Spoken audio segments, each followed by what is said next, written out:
Hey there, Sugar Vixen family. Welcome back to my channel. I'm Nisha, and I'm here to sprinkle some sweetness into your life with delicious baking from scratch, clever home organizing tips, and a little peek into my everyday adventures. If you love what you see, don't forget to like, subscribe, and drop a comment below.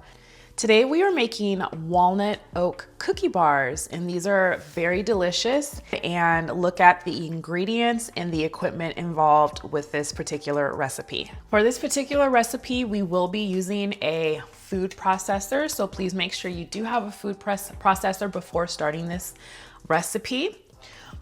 We are going to need 1 cup of old-fashioned oats. We can either use gluten-free or just the regular ones. Today I'm using just the regular 100% whole grain, but if you are a little sensitive to gluten, feel free to use the gluten-free option. We will need 1 cup of raw walnuts, 1/4 cup of pure maple syrup, 2 teaspoons of organic avocado oil, 1/2 teaspoon of sea salt, and we are going to be using about between 1 and 1/4 cup of milk chocolate chips. And I'm gonna need about 1/2 teaspoon of coconut oil. To begin with, let's go ahead and preheat our oven to 350 degrees Fahrenheit. All right, so in our food processor, we're gonna go ahead and add our 1 cup of oats, 1 cup of walnuts, and 1/2 teaspoon of sea salt.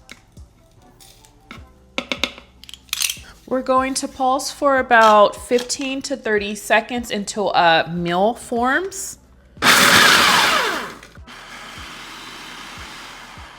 All right, and so this is what the consistency looks like when it's ground down. Okay, so now we're gonna add our 1/4 cup of pure maple syrup to our mixture. And 2 tablespoons of avocado oil. And again, we're pouring this directly into the food processor. We're gonna process this into a dough forms, and this should take about a minute or so.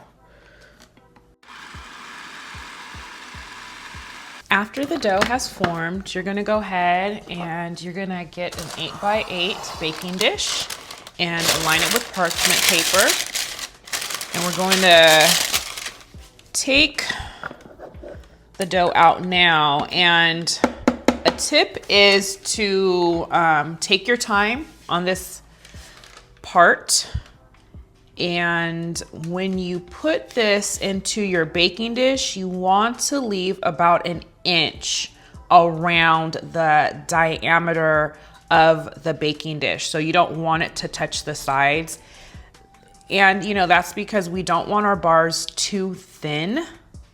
So we're gonna take our time and we're gonna put the dough right in the middle of our baking dish.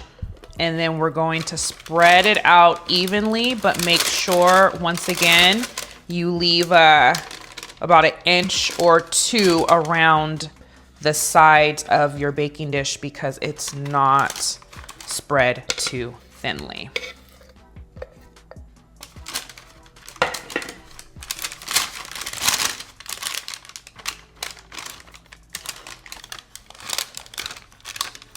I generally use a spatula to do this, and I use a spatula also to form it into a square. So again, just take your time.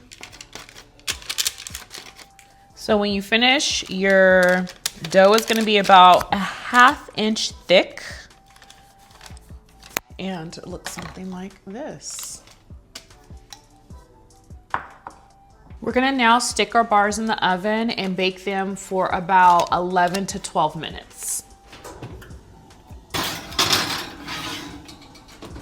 gonna set my timer for 11 minutes. Okay. All right, so the timer just went off and our bars are ready to take out of the oven.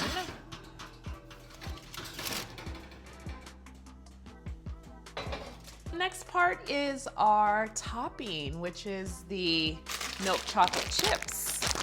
So let me show you how I'm gonna go ahead and, in a microwave safe dish, we are going to put 1/3 cup of milk chocolate chips.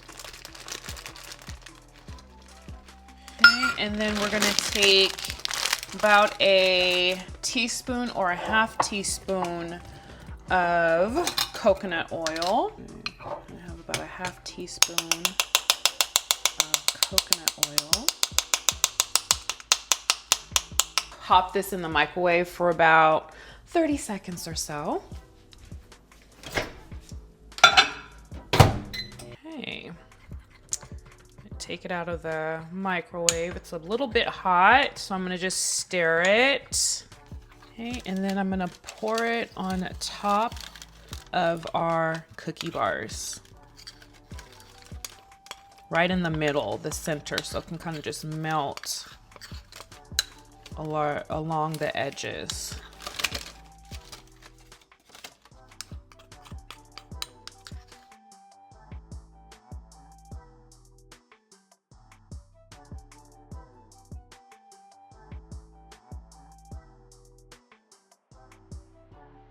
Before the chocolate cools, I'm gonna go ahead and add some chopped walnuts on top to give it a little more texture.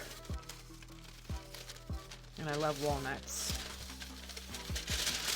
And I'm gonna sprinkle a little bit of sea salt flakes on the top as well to give it a little flavor. It looks so delicious. But again, we have to wait until they cool completely because if not, they may break apart. So we have to wait for, I say, about 30 minutes or so.